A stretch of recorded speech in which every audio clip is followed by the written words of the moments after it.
Hello, this is Ron Paul with your weekly update for Monday, October 7th. Since September 17th, the Federal Reserve Bank of New York has pumped billions of dollars into the repurchasing market, the first such intervention since 2009. The Fed has announced that it will continue to inject as much as $75 billion a day into the repo market until November 4th. The repo market provides a means for banks that are temporarily short of cash to obtain short-term loans from other banks. The Fed's interventions were a response to a sudden cash shortage that caused interest rates for these short-term loans to climb 10%, far above the Fed's target rate. One of the factors blamed for the repo market's crash shortage is the Federal Reserve's sale of assets it required via the quantitative easing programs. Since launching its effort to unwind its balance sheet, the Fed has reduced its holdings by $700 billion.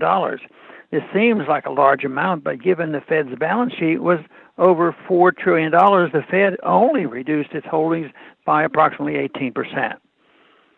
If such a relatively small reduction in the Fed's assets contributed to the cash shortage in the repo market, causing a panicked Fed to pump billions of dollars into the market, it is unlikely the Fed will be continuing selling assets, normalizing its balance sheet.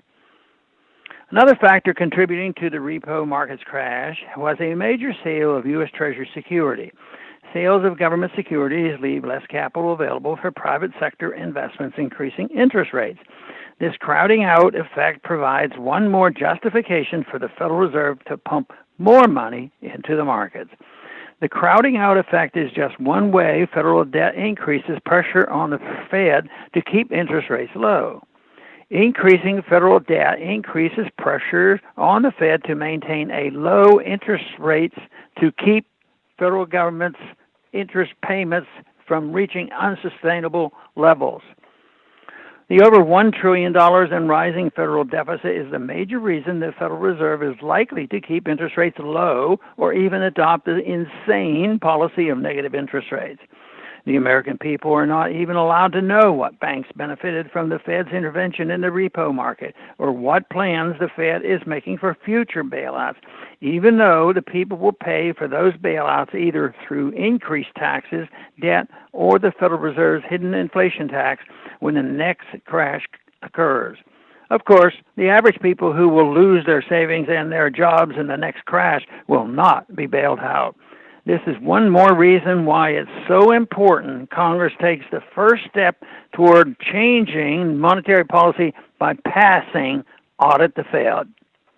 Thanks for calling. A new update is placed on this number, 888-322-1414, every Sunday.